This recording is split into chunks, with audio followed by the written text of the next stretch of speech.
Hello, it's Matt and welcome to Collaboration Coach. This time we're going to have a look at a new feature for Microsoft Teams called templates.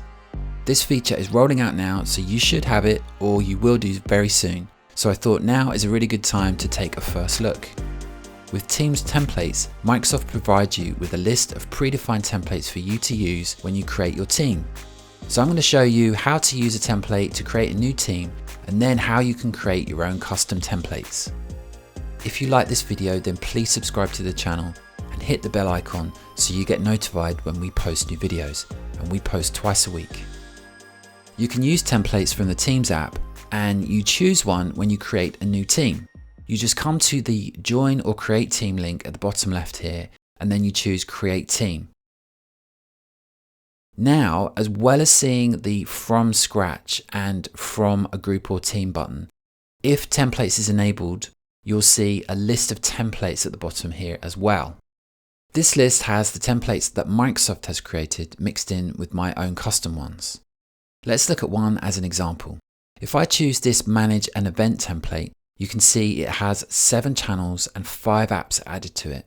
These channels and apps are added just to save you time, so when you create the team, it will have them already added. Notice here that you can't add content like a Word document or a video. Adding content isn't supported at the moment. Right now, it's just channels and apps. It also doesn't support adding a team picture or adding people to the team. When I press start, it then asks me whether I want it to be a private or a public team.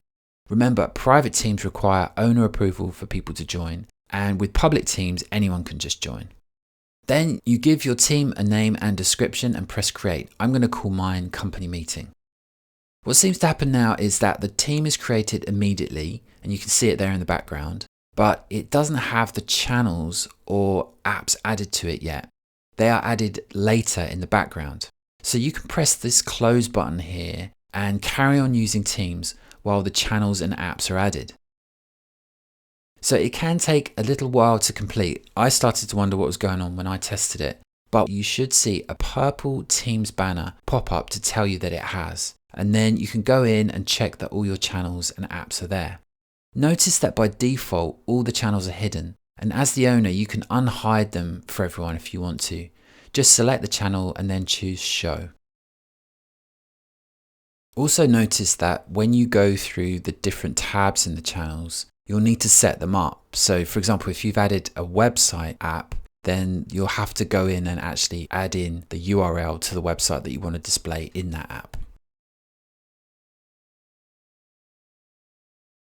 From the Teams Admin Center, your organization's administrator can also manage the existing templates and add new ones.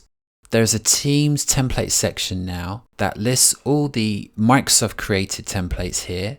For example, here's the manage an event template, and your administrator can add new templates based on existing templates, existing teams, or they can just start from scratch.